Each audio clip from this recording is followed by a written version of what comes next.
Assalamualaikum warahmatullahi wabarakatuh. Nama saya Nabila Putri Lubis. Di sini saya akan menjelaskan apa itu kernel Linux. GNU atau Linux merupakan suatu alternatif yang menarik selain sistem operasi yang digunakan saat ini, yaitu Microsoft Windows sistem operasi. Sedangkan kernel Linux adalah kernel yang digunakan dalam sistem operasi GNU atau Linux.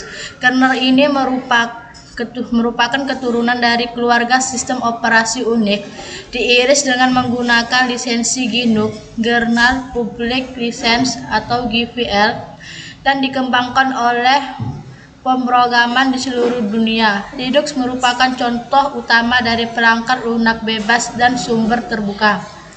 Linux diiris di bawah lisensi publik umum atau GNU versi 2 dengan bermacam-macam firmware dengan lisensi tidak garis yang bervariatif atau butuh rujukan, dan dikembangkan oleh kontribut dari seluruh dunia.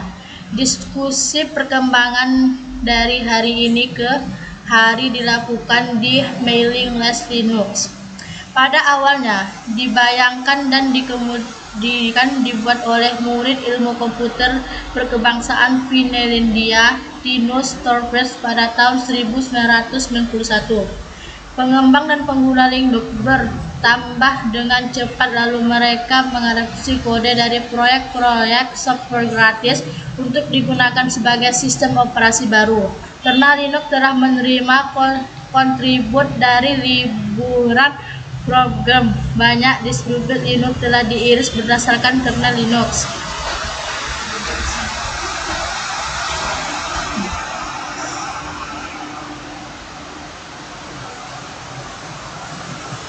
Kernel sendiri memiliki fungsi program komputer yang menjadi inti dari sebuah sistem operasi komputer, dengan kontrol terhadap segala hal atas sistem tersebut. Kernel juga menanggapi perangkat kerja lain seperti memori, papan ketik, tikus, monitor, printer, speaker, serta perangkat-perangkat lainnya. Sedangkan yang dimaksud dengan Linux dan kernel Linux adalah keluarga sistem operasi bebas dan sumber terbuka yang pada dasarnya dibangun di atas kernel Linux, yaitu sebuah kernel sistem operasi yang pertama kali dikembangkan oleh Linus Torvalds pada 1991. Linux dirilis di bawah lisensi publik umum GNU versi 2. Dan fungsi dari kernel pada sistem Linux adalah suatu perangkat lunak yang menjadi bagian utama dari sebuah sistem operasi komputer. Tugasnya yakni melayani bermacam-macam program aplikasi untuk mengakses perangkat keras hardware komputer secara aman. Sedangkan kernel menurut saya merupakan program komputer yang menjadi inti dari sebuah sistem operasi komputer dengan kontrol terhadap segala hal atas sistem tersebut. Pada kebanyakan sistem, kernel merupakan salah satu dari program yang dijalankan dalam urusan pertama saat komputer dinyalakan.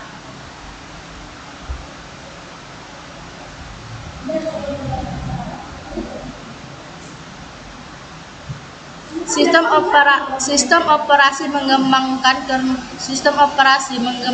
kernel sistem operasi yang pada akhirnya terbagi menjadi 4 bagian yang secara desain berbeda sebagai berikut. 1. Kernel monolitik.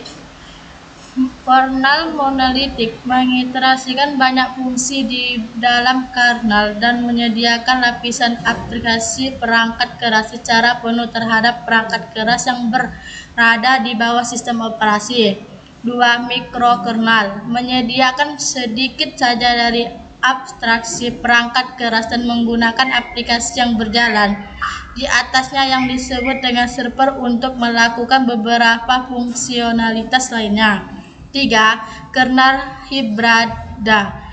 Pendekatan desain mikrokernel yang didominasi pada hybrid kernel. Terdapat beberapa tahapan kode di dalam ruangan kernel untuk meningkatkan performanya. 4. Eksternal, menyediakan hardware Upstream secara manual sehingga program dapat mengakses hardware secara langsung.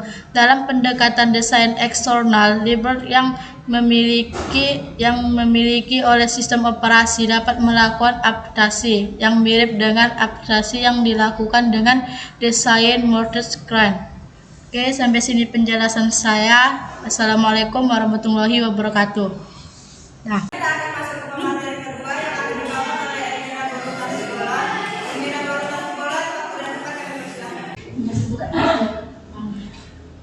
Saya Almira Baru Tampu Bolon. Di sini saya akan menjelaskan distro GNU atau Linux. Distribusi Linux atau lebih dikenal dengan sebutan distro Linux adalah varian sistem operasi GNU atau Linux yang dibangun untuk keperluan sendiri, komunitas, maupun publik, yang berfokus pada lingkungan seperti desktop, server, programming, desain, pentest atau penetration testing, dan lain sebagainya. Distro Linux adalah sistem operasi Linux yang dibangun berdasarkan kernel Linux, ditambah dengan komponen dari sistem manajemen paket. Komponen ini berasal dari GNU, termasuk pula di dalamnya adalah display atau tampilan server serta lingkungan desktopnya untuk digunakan di sistem operasi desktop biasa. Linux sendiri merupakan sebuah kernel yang menghubungkan hardware dengan software. Linus Torvalds adalah orang di balik Linux. Pria asal Finlandia ini mengembangkan kernel Linux pada 1991 dengan basis OS Unix. Kehadiran Linux pada tahun 1991 membuat GNU berkolaborasi dan menghasilkan istilah GNU atau Linux yang mengacu pada sistem operasi gabungan dari keduanya. Nah, istilah GNU atau Linux ini lebih tepat sebagai sebuah sistem operasi terbuka dibandingkan hanya istilah Linux saja. Mengapa? Karena sekali lagi Linux adalah kernel. Kernel ini tidak hanya berkolaborasi dengan GNU. Linux juga jadi kernel pada pengembangan sistem operasi paling populer Android. Untuk itulah Android meskipun berbasis kernel Linux tidak jadi bagian GNU atau Linux, tetapi Android atau Linux. Macam-macam distro Linux yaitu ada Ubuntu, yaitu adalah sistem lengkap berbasis Linux. Ia tersedia secara bebas dan memiliki dukungan yang paling baik dari komunitas dan pakar profesional. Yang kedua yaitu OpenSUSE, yaitu adalah akronim dalam bahasa Jerman yang digunakan untuk Software und Systementwicklung atau juga disebut pengembangan perangkat lunak dan sistem. Yang ketiga yaitu Debian. Debian adalah sistem operasi berbasis Linux kernel. Yang keempat yaitu ada Fedora, yaitu program komunitas Linux yang mendapat sponsor penuh dari Red Hat. Yang kelima yaitu CentOS, yaitu adalah distribusi Linux berdasarkan Red Hat Enterprise Linux atau juga disebut REL. Yang keenam yaitu Mepis. Mepis yaitu adalah dia hanya salah satu pendengarnya yang berbicara melalui koneksi. Yang ketujuh yaitu adalah Dream Linux, yang merupakan turunan Debian dari Brasil. Distribusi ini memiliki penampilan yang sangat mirip dengan Mac OS X. Yang kedelapan yaitu PC Linux OS, yaitu adalah nama distribusi yang memiliki GNU mirip dengan Windows yang digunakan untuk memudahkan Anda melakukan transisi menggunakan Linux. Yang kesembilan yaitu Sabayon, merupakan salah satu distribusi yang dibuat di Trentino, Italia. Nama distribusi ini adalah nama yang mengikuti nama nama makanan tertutup Italia atau makanan tertutup yang disebut sabayon. Yang ke-10 yaitu Madriva. Sebelumnya dikenal sebagai Mandrake Linux atau Mandrake Linux. Mandrake Linux adalah sistem operasi yang dibuat oleh Mandrake atau sebelumnya dikenal sebagai Mandrake Shop. Yang ke-11 yaitu FreeBSD, yaitu kerabat dari distribusi BSD adalah turunan dari Linux yang dikembangkan di salah satu universitas yaitu University of California, Berkeley. Yang ke-12 yaitu Turbo Linux. Turbo Linux merupakan salah satu distribusi Linux yang sangat diminati banyak perusahaan ataupun individu di berbagai negara seperti Jepang dan Asia. Kelebihan dan kekurangan Linux dibandingkan dengan Windows, yaitu pertama kelebihan Linux. 1. Gratis. 2. Memiliki kemampuan yang unggul. 3. Kinerja yang ringan dan spesifikasi minimal. 4. Banyak touch panel security. Yang kelima, tidak ribet menginstal drive. Yang keenam, banyak varian distro Linux. Kekurangan Linux yaitu meskipun memiliki sederetan kelebihan dibanding dengan Windows, Linux tak luput dari kekurangan. Berikut ini kekurangan Linux dibandingkan Windows, yaitu pertama, tidak direkomendasikan untuk gaming. Kedua, rumit untuk menginstal aplikasi Microsoft. Yang ketiga, cukup sulit bagi pemula. Sekian penjelasan dari saya tentang distro GNU Linux. Terima kasih. Oke, selanjutnya kita akan masuk ke materi 3 yang akan dibawakan oleh Rizka Rahayu. Rizka Rahayu, waktu dan tempat kami persilahkan. Assalamualaikum warahmatullahi wabarakatuh. Di sini saya Rizka Rahayu ingin menjelaskan apa itu lisensi. Di zaman yang serba maju dan semakin modern, ini pasti kita sudah sering mendengar istilah lisensi. Istilah ini sering digunakan seseorang atau perusahaan untuk mematentkan produk atau merek dagangnya. Nah, jika kalian belum memahami apa itu arti dan macam-macam lisensi adalah izin yang diberikan oleh pemegang hak paten kepada pihak lain berdasarkan perjanjian pemberian hak untuk menikmati manfaat ekonomi dari suatu paten yang diberikan perlindungan dalam jangka waktu dan secara tertentu. Manfaat lisensi yaitu bagi yang menerima lisensi dapat memakai merek pemberi lisensi secara aman dan tentunya legal, sehingga penerima lisensi dapat menjalankan usahanya secara lancar.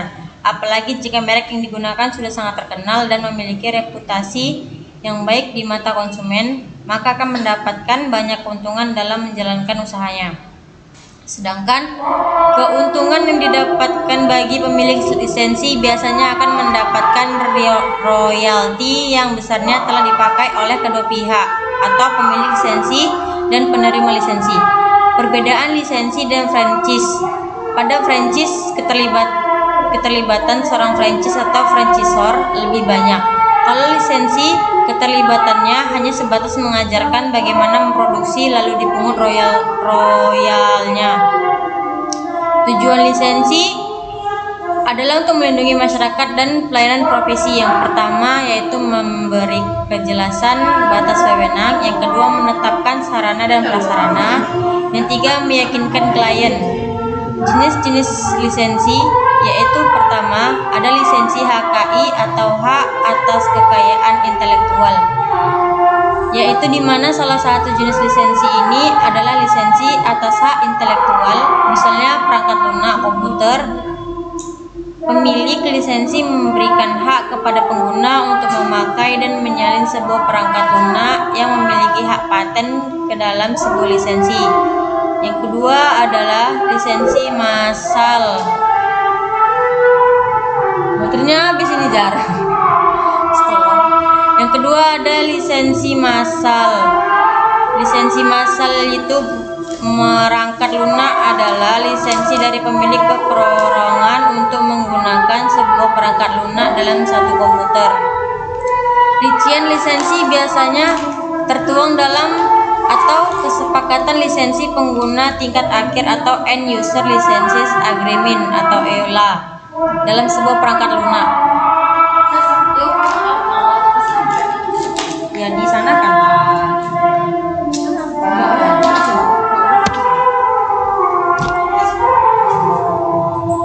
Nyampe? Enggak. Nyampe? Enggak. Nyampe? Nyampe?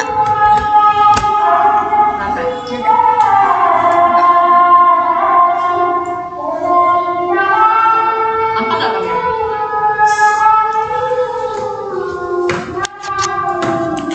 Ini penting banget, cowok.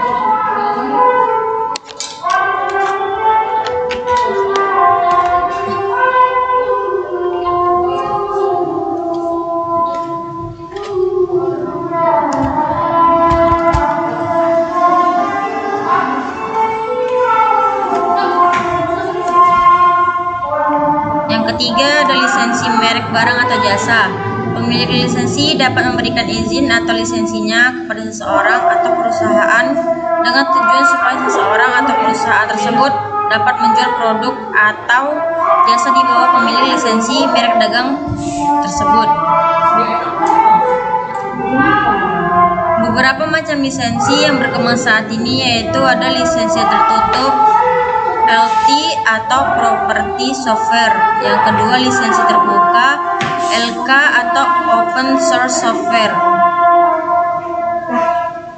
Kelebihannya yaitu pertama, jika Anda menetapkan merek dagang, kemungkinan Anda dapat menerima salah satu of lump sum untuk mendapatkan kembali biaya pendaftaran. Anda juga mungkin dapat menegosiasikan harga untuk tanda Anda dengan pihak lain. Yang kedua yaitu ada tugas merek dagang dapat melepaskan Anda dari tanggung jawab yang sedang berlangsung pada manajemen berkelanjutan dan penegakan merek dagang. Ada juga tidak bertanggung jawab yang sedang berlangsung. Yang ketiga yaitu Anda mungkin dapat mempertahankan kontrol atas merek dagang Anda dan bagaimana ia gunakan. Yang keempat yaitu Anda mungkin dapat memperoleh pembayaran royalti yang sedang berlangsung. Yang kelima, ini mungkin untuk memaksimalkan eksploitasi dalam hal wilayah, barang atau jasa tertutup dan volume penjualan.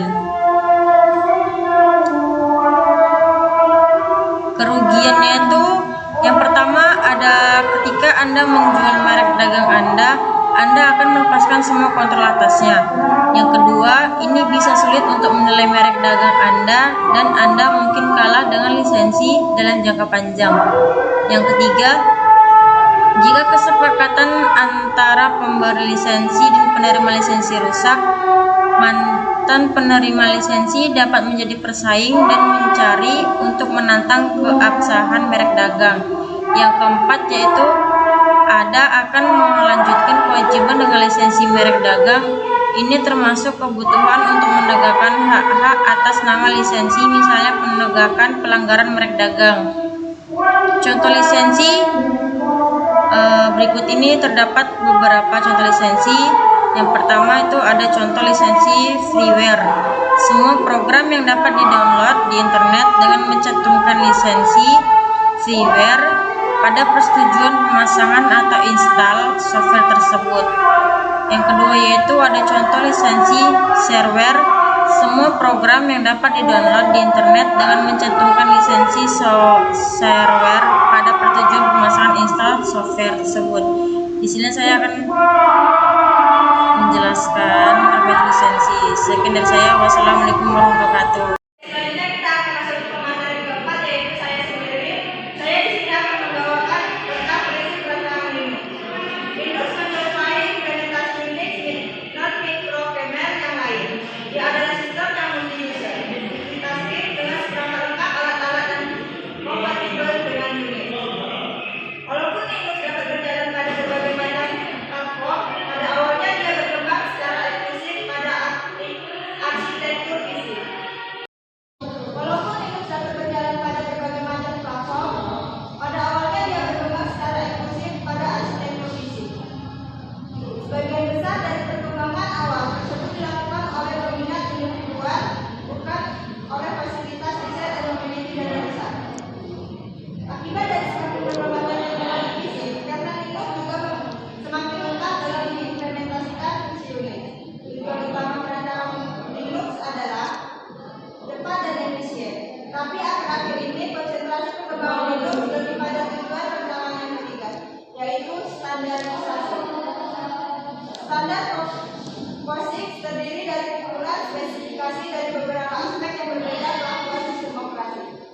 dokumen POSIX untuk berfungsi sebagai sistem operasi biasa dan untuk ekstensi seperti proses untuk print dan operasi real time.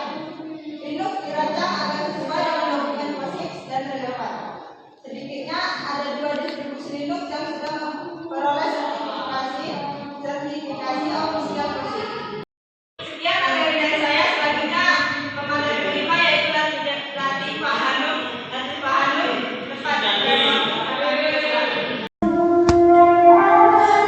Assalamualaikum warahmatullahi wabarakatuh. Saya Latifah Hanum. Di sini saya akan menjelaskan model kernel Linux. Model kernel Linux adalah kernel yang digunakan dalam sistem operasi GNI atau Linux. Kernel ini merupakan turunan dari keluarga sistem operasi Unix, dirilis dengan menggunakan lisensi GNU General Public License atau GPL dan dikembangkan oleh pemrograman di seluruh dunia. Linux merupakan contoh utama dari perangkat lunak bebas dan sumber terbuka. Kernel Linux dirilis di bawah lisensi publik umum GNU versi 2 atau GPL v2 dengan bermacam-macam firmware dengan lisensi tidak gratis yang bervariatif dan dikembangkan oleh kontributor dari seluruh dunia. Diskusi perkembangan dari hari ke hari dilakukan di mailing list Linux kernel. Kernel Linux pada awalnya dibayangkan dan kemudian dibuat oleh murid ilmu komputer kebangsaan Finlandia, Linus Torvalds pada tahun 1991. Pengembang dan pengguna Linux bertambah dengan cepat, lalu mereka mengadaptasi kode dari proyek-proyek software gratis untuk digunakan sebagai sistem operasi baru. Kernel Linux telah menerima kontribusi dari ribuan programmer. Banyak distribusi Linux telah dirilis berdasarkan kernel Linux. Pada April 1991, Linus Torvalds, seorang mahasiswa berusia 21 tahun dari Universitas Helsinki, Finlandia, mulai memikirkan sesuatu ide sederhana untuk suatu sistem operasi. Ia memulai dengan text switcher dalam bahasa rakitan pada Intel 80386 dan sebuah driver terminal. Pada 25 Agustus 1991, Torvalds memposting sebuah pesan di Compose Mini ke sebuah newsgroup di Usenet. Setelah itu, banyak orang berkontribusi pada proyek ini. Pada awalnya, komunitas Minix berkontribusi kode dan ide pada kernel Linux. Pada saat itu, proyek GNU telah membuat banyak komponen yang diperlukan untuk sebuah sistem operasi gratis. Tetapi kernel mereka GNU Boot pada saat itu masih belum sempurna dan belum tersedia. Sistem operasi BSD pada waktu itu juga belum membebaskan diri dari masalah legalitas, meskipun pada versi awal fungsinya masih sangat terbatas. Pengembang dan pengguna Linux berkembang cepat. Pada September 1991, Linux versi 0.01 telah dirilis di server FTP VNet milik Finnish University and Research Network atau VNet. Rilis pertama tersebut memiliki 10.239 baris kode. Pada Oktober 1991, Linux versi 0.02 dirilis. Pada Desember 1991, Linux 0.11 dirilis. Versi adalah versi pertama yang di-host oleh Linus Torvalds sendiri, yang menjalankan Linux 0.11 saat ia merilis versi 0.12 di bulan Februari 1992. Torvalds mengadopsi GNU General Public License atau GPL dan berhenti menggunakan lisensi yang ia buat sendiri, yang tidak boleh didistribusikan secara komersial.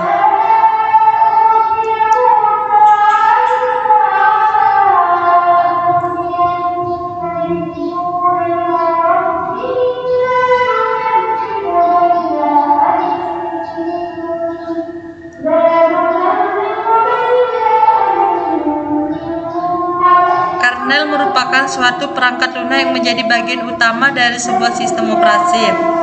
Tugasnya melayani bermacam program aplikasi untuk mengakses perangkat keras komputer secara aman. Sebuah kernel sistem operasi tidak harus ada dan dibutuhkan untuk menjalankan sebuah komputer. Program dapat langsung dijalankan secara langsung di dalam sebuah mesin. Contohnya adalah CMOS setup. Sehingga para pembuat program tersebut membuat program tanpa adanya dukungan dari sistem operasi atau hardware abstraction. Cara kerja ini adalah cara kerja yang digunakan pada zaman awal-awal dikembangkannya komputer pada sekitar tahun 1950. Kernel merupakan suatu perangkat lunak yang menjadi bagian utama dari sebuah sistem operasi. Tugasnya melayani bermacam program aplikasi untuk mengakses perangkat keras komputer secara aman. Sebuah kernel sistem operasi tidak harus ada dan dibutuhkan untuk menjalankan sebuah komputer. Program dapat langsung dijalankan secara langsung di dalam sebuah mesin, contohnya adalah CMOS setup.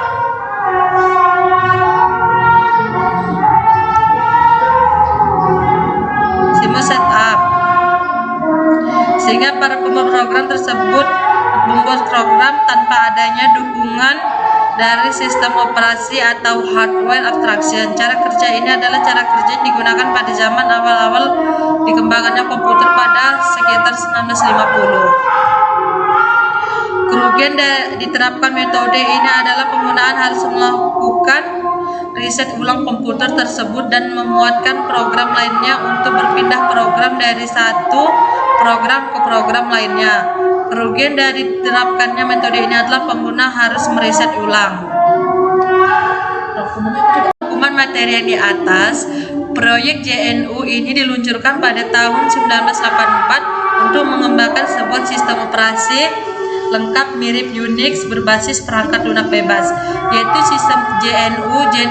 JNU merupakan akronim berulang dari JNUs, not Unix. JNU dihafalkan dengan GNU.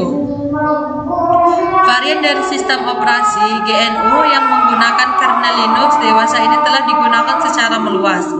Walaupun sistem ini sering dirujuk sebagai Linux, sebetulnya lebih tepat jika disebut sistem GNU Linux. Adalah salah satu fitur atau kemampuan yang sangat menarik dari GNU Linux yang belum ada pada sistem operasi populer lainnya, yaitu menjalankan sistem operasi dan aplikasi lengkap tanpa menginstalnya di hard disk. Dengan cara ini dengan mudah kita dapat menggunakan GNU Linux di komputer orang lain karena tak perlu menginstalnya, tak perlu mengotak-atik hard disk dan partisinya. Oke, sekian materi dari kami, kurang dan lebihnya saya mohon maaf. Assalamualaikum warahmatullahi wabarakatuh.